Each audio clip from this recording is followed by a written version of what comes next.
Hello students, welcome to our YouTube channel your BSc guide. आज के इस video में हम लोग बीएससी 5th सेमेस्टर फिज़िक्स का एक और यूनिट स्टार्ट करने जा रहे हैं जो कि मोस्ट इम्पॉर्टेंट है। वो है यूनिट नंबर 7। ये हमारा paper 1 classical and statistical mechanics का है। ठीक, कई बुक में डिस्ट्रीब्यूशन लॉ नाम से यूनिट दी गई है और कहीं बुक में स्टैटिकल मैकेनिक्स के नाम से चैप्टर्स दिए गए हैं। तो दोनों कहीं भी आप लोगों को इन दोनों में से कोई भी हेडलाइन दिखती है तो मतलब दोनों एक ही चैप्टर है, आप लोग कंफ्यूज मत होइएगा। ठीक, आज इसकी क्लास नंबर 1 है और मैं आप लोगों को आज की क्लास में इंट्रोडक्शन पूरा स्टैटिकल मैकेनिक्स क्या होता है उसको डिफ़ाइन करने वाली हूँ। और इसके अंदर हम लोग 3 तरह के स्टैटिक्स मेन पढ़ेंगे जो कि डिस्ट्रीब्यूशन लॉज होती हैं। वो है Maxwell Boltzmann statics, Bose Einstein statics, Fermi Dirac statics. और इसमें इसके बीच में कंपैरिजन देखेंगे, फिर उसके बाद इसका फिजिकल सिग्निफिकेंस वगैरह देखेंगे। जैसे कि मैंने आप लोगों को बताया भी हुआ है कि यूनिट नंबर 7 में हम लोग क्या क्या पढ़ने वाले हैं। एक बार मैं आप लोगों को फिर से दिखा देती हूँ। देखिए, हम लोग यूनिट नंबर 7 में डिस्ट्रीब्यूशन लॉज में, स्टैटिकल डिस्ट्रीब्यूशन लॉज में ये सारे टॉपिक्स को पढ़ने वाले हैं। कैनोनिकल डिस्ट्रीब्यूशन लॉज में ये सारे टॉपिक्स को पढ़ने वाले हैं। ये सारी चीज़ें मैंने आप लोगों को सिलेबस वाली वीडियो में अच्छे से सिलेबस डिस्कस कराया था। अगर आपने सिलेबस नहीं देखा है और most important chapter unit topic की वीडियो नहीं देखा है तो मेरे चैनल पर जाइए, प्लेलिस्ट बनी हुई है बीएससी 5th सेमेस्टर फिजिक्स की।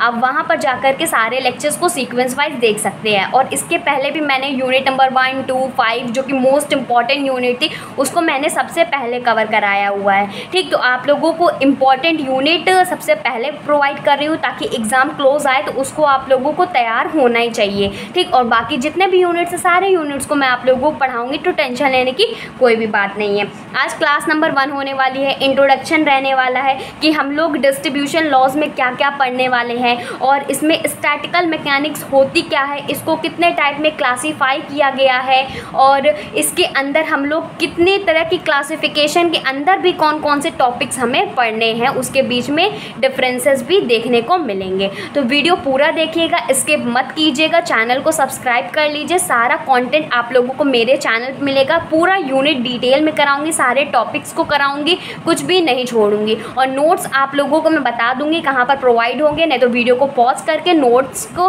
आप लिख लीजिएगा। मतलब वीडियो को पॉज करिएगा, नोट बनाते हुए चलिए कि यह आप लोगों के लिए बहुत ही ज़्यादा बेनिफिशियल। नहीं तो जब ये यूनिट कंप्लीट हो जाएगा तो मैं आप लोगों को बता दूंगी नोट्स आप लोगों को कहाँ पर मिलेंगे, आप वहाँ से भी नोट्स प्रिपेयर कर सकते हैं। ठीक, तो जो इंट्रोडक्शन वाली क्लास है स्टार्ट करते हैं। सबसे पहले मैं आप लोगों को बताती हूँ कि आप लोगों को स्टैटिकल मैकेनिक्स क्यों पढ़ना चाहिए। देखो, ये स्टैटिकल मैकेनिक्स एक फिज़िक्स की ब्रांच है जिसमें हम लोग क्लासिकल मैकेनिक्स और क्वांटम मैकेनिक्स, ये कह सकते हो स्टैटिकल मैकेनिक्स को कहीं पर दिया भी होगा, कह सकते हो कि ये 2 टाइप्स के हैं। एक क्लासिकल स्टैटिक्स कहलाता है या क्लासिकल मैकेनिक्स होता है या क्वांटम स्टैटिकल मैकेनिक्स होता है। देखिए, मैं जानती हूँ आप लोगों को अभी नहीं समझ में आ रहा होगा, लेकिन मैं आप लोगों को लिखवाते हुए चलूँगी तो और अच्छे से समझ में आएगा। सबसे पहले इसमें लिखिएगा the most probable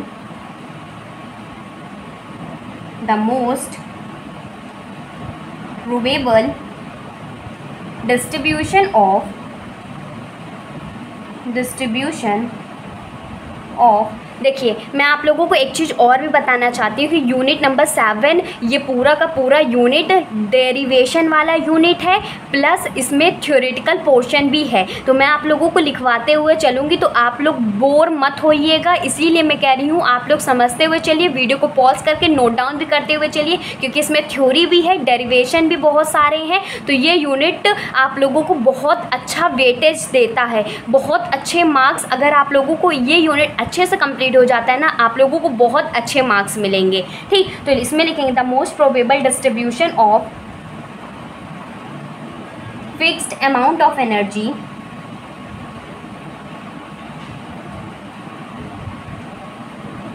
among the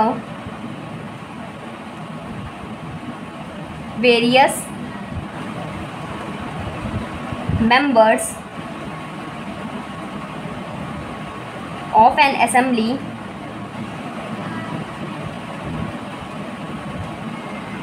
of identical particles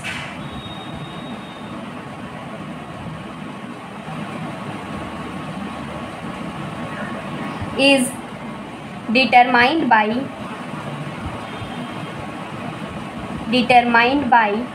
statistical mechanics। देखो ये एक तरह का ओवरव्यू है स्टैटिकल मैकेनिक्स होता क्या है। The most probable distribution of fixed amount of energy among the various members of an assembly of identical particle is determined by statistical mechanics. आप लोगों ने मैथ में स्टैटिक्स के बारे में पढ़ा है कि नहीं पढ़े, जिसमें हम लोग बहुत सारी चीज़ें होती हैं उसको डिस्ट्रीब्यूट करते हैं, तो इसमें भी यही सारी चीज़ें हैं। द मोस्ट प्रोबेबल डिस्ट्रीब्यूशन मतलब प्रोबेबल का मतलब होता है कि एक तरह से इक्वल वे में, या कह सकते हो कि एकदम एग्जैक्ट वैल्यू में या करेक्ट वे में हम लोग डिस्ट्रीब्यूशन करते हैं किसका, फिक्स्ड अमाउंट ऑफ एनर्जी का। एनर्जी जो कि हमारे फिक्स्ड अमाउंट में दी गई है उसको बराबरी से जो उसका डिस्ट्रीब्यूशन होता है among the various member of an assembly of an identical particle. Identical particle की जो असेंबली होती है उसमें हर एक मेंबर्स को फिक्स्ड अमाउंट में एनर्जी का डिस्ट्रीब्यूशन ही वो हमारा स्टैटिकल मैकेनिक्स कहलाता है। एक बार मैं आप लोगों को और समझा देती हूँ। मान लो कोई एक आइडेंटिकल पार्टिकल्स की असेंबली है, मतलब जहाँ पर सारे पार्टिकल एक जैसे दिखते हैं, ठीक, उसमें मान लो कि ये हमारी फिक्स्ड पार्टिकल की असेंबली है।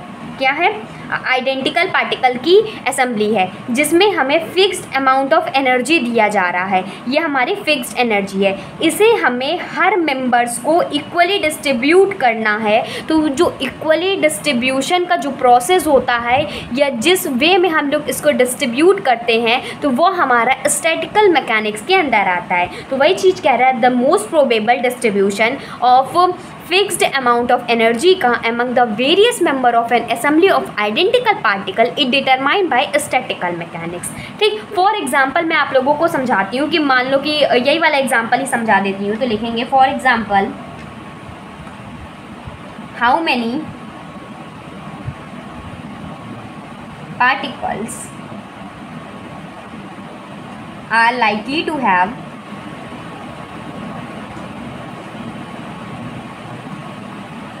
the energy E1, how many are likely to have energy E2 and so on।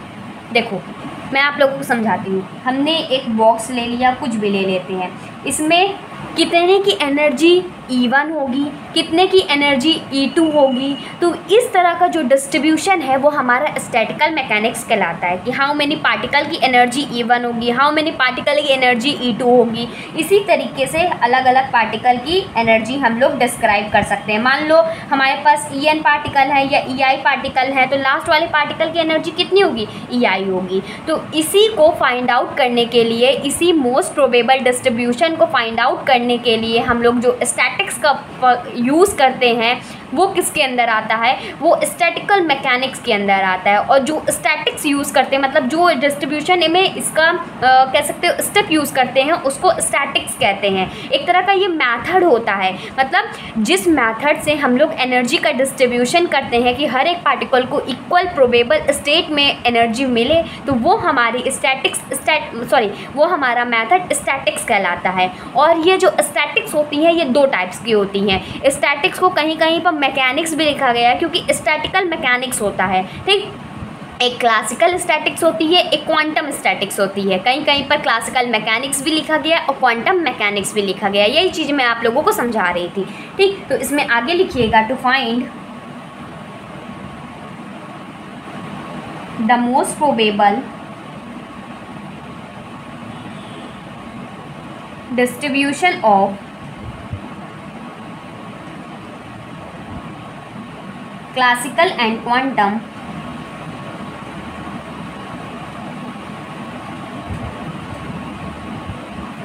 particles in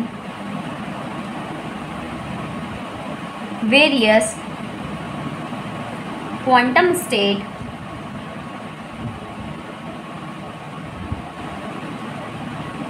there is a need of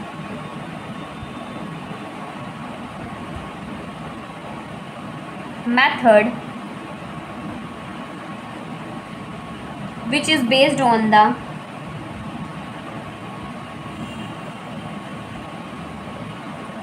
condition of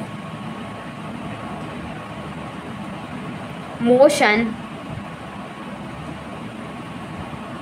of the particle. Such method is known as statics. देखो इसमें क्या क्या कहा गया है जो मैंने आप लोगों को समझाया। To find the most probable distribution को फाइंड आउट करने के लिए of classical and quantum particles के लिए इन वेरियस क्वांटम स्टेट में there is a need of method. तो एक मेथड की ज़रूरत होती है जो कि बेस्ड होता है कंडीशन ऑफ मोशन, मतलब जो पार्टिकल है उसकी मोशन की कंडीशन पे बेस्ड होता है। तो ऐसे मेथड को स्टैटिक्स कहा जाता है। और ये जो स्टैटिक्स होता है ये दो टाइप के होते हैं, आगे लिखेंगे इसमें नेक्स्ट पेज में। आप लोग वीडियो को पॉज करके नोट डाउन भी करते रहिए ताकि आप लोगों के साथ साथ नोट्स बनते रहे, लास्ट में आप लोगों को कोई भी बर्डन ना हो। तो लिखेंगे there are two types of statics. सबसे पहला होता है क्लासिकल स्टैटिक्स या मैकेनिक्स, क्लासिकल स्टैटिक्स, और कहीं कहीं पर मैकेनिक्स भी लिखा रहता है, तो आप लोग कंफ्यूज बिल्कुल भी मत होइएगा, ठीक। और सेकंड होता है क्वांटम मैकेनिक्स या स्टैटिक्स।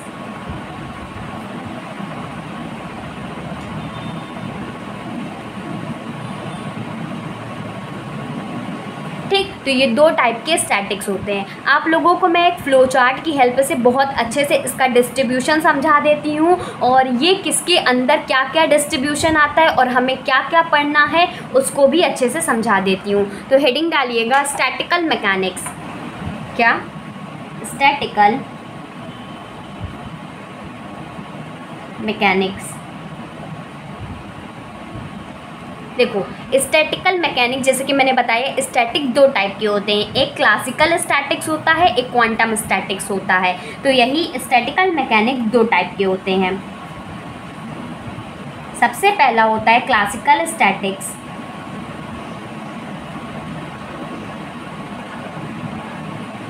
या मैकेनिक्स भी कहीं कहीं पे इसको लिखा जाता है। और दूसरा होता है क्वांटम स्टैटिक्स या मैकेनिक्स या मैकेनिक्स। ठीक, ये दो टाइप के होते हैं। जो क्लासिकल स्टैटिक्स और या मैकेनिक्स होते हैं, इसमें हम लोग आइडेंटिकल पार्टिकल और डिस्टिंग्विशेबल पार्टिकल के बारे में पढ़ते हैं। मतलब कोई ऐसा पार्टिकल जिनका आइडेंटिटी मिलती हो और साथ में हम उसको डिस्टिंग्विश भी कर सके, पहचान भी सके, तो वो हमारा आइडेंटिकल एंड डिस्टिंग्विशेबल पार्टिकल कहलाता है। तो उसमें हम लोग इसमें स्टडी करते हैं। क्वांटम स्टैटिक्स में क्या होता है कि इसमें पार्टिकल्स तो आइडेंटिकल होते हैं लेकिन इनडिस्टिंग्विशेबल होते हैं। मतलब हम इसको बिना देखे या कह सकते हो बिना डिस्टिंग्विश किए हम लोग इसको कैरी करते हैं या इसको मतलब सॉल्व करते हैं या इसके बारे में पढ़ते हैं। ठीक, और ये किसी भी स्पिन का हो सकता है, मतलब पॉजिटिव हो सकता है, नेगेटिव हो सकता है, हाफ स्पिन हो सकता है, कुछ भी हो सकता है। लेकिन जो ये होता है क्वांटम स्टैटिक्स, ये दो टाइप के होते हैं, या ज़ीरो या इंटीग्रल स्पिन होता है या हाफ इंटीग्रल स्पिन होता है। देखिए मैं समझाती हूँ आप लोगों को। ये जो क्लासिकल स्टैटिक्स एंड मैकेनिक्स है, इसमें हम लोग क्या पढ़ते हैं, आइडेंटिकल एंड डिस्टिंग्विशेबल पार्टिकल्स के बारे में हम लोग पढ़ते हैं। जबकि इसमें जो पार्टिकल्स होते हैं वो आइडेंटिकल तो होते हैं लेकिन इनडिस्टिंग्विशेबल होते हैं, जिसे हम बिल्कुल भी डिस्टिंग्विश नहीं कर सकते। ठीक, अब देखो अभी मैंने आप लोगों को बताया ये कोई भी स्पिन के हो सकते हैं, तो लिखेंगे एनी स्पिन। ठीक, और इसको ब्रैकेट में कर लेंगे या गोला कर लेंगे क्योंकि ये बहुत इंपॉर्टेंट है। ये किसी भी तरह के स्पिन हो जाते हैं और इसमें हम लोग जो डिस्ट्रीब्यूशन लॉ पढ़ते हैं वो है मैक्सवेल बोल्ट्जमैन स्टैटिक्स या मैक्सवेल बोल्ट्जमैन डिस्ट्रीब्यूशन लॉ भी इसे कहा जाता है। ठीक, क्या लिखेंगे? मैक्सवेल बोल्ट्जमैन स्टैटिक्स TICS या मैक्सवेल बोल्ट्जमैन डिस्ट्रीब्यूशन लॉ भी इसको कहा जाता है। मैक्सवेल बोल्ट्जमैन डिस्ट्रीब्यूशन लॉ भी इसे कहा जाता है। ठीक, तो हमने क्या पढ़ा? स्टैटिकल मैकेनिक दो टाइप के होते हैं, एक क्लासिकल स्टैटिक्स होता है या मैकेनिक्स होता है, एक क्वांटम स्टैटिक्स या मैकेनिक्स होते हैं। इसमें हम लोग आइडेंटिकल और डिस्टिंग्विशेबल पार्टिकल के बारे में पढ़ते हैं और उसका स्पिन कुछ भी हो सकता है, एनी स्पिन हो सकता है, कुछ भी स्पिन हो सकता है। और इसके अंदर जो हम लोग डिस्ट्रीब्यूशन लॉ पढ़ते हैं वो है हमारा मैक्सवेल बोल्ट्जमैन डिस्ट्रीब्यूशन लॉ या मैक्सवेल बोल्ट्जमैन स्टैटिक्स के बारे में पढ़ते हैं, जो कि एग्जाम्पल के तौर पर देखा जाए तो अगर हम किसी गैस के मॉलिक्यूल के बारे में बात कर रहे हैं, for example molecules of gas, molecules और गैस, किसी भी गैस के मॉलिक्यूल की बात कर रहे हैं। अब देखो क्वांटम स्टैटिक्स या मैकेनिक्स में हम लोग आइडेंटिकल और इनडिस्टिंग्विशेबल पार्टिकल्स के बारे में पढ़ते हैं और ये फर्दर दो टाइप्स के इसको मतलब डिवाइड किया गया है स्पिन की बेसिस में। एक जो पहला होता है वो ज़ीरो और इंटीग्रल स्पिन और जो दूसरा होता है हाफ इंटीग्रल स्पिन। देखो इसमें हम लोग दो कंडीशन के बारे में पढ़ते हैं, या तो स्पिन जीरो होगा और या तो फिर स्पिन इंटीग्रल फॉर्म में होगा 1 2 3 4, लेकिन ज़ीरो भी होगा 1 2 3 4 भी हो सकता है इंटीजर के फॉर्म में या इंटीग्रल मतलब नंबर्स के फॉर्म में होगा। और दूसरा हाफ इंटीग्रल स्पिन मतलब हाफ के फॉर्म में होगा 1/2 3/2 4/2 ऐसे इस तरीके से होगा।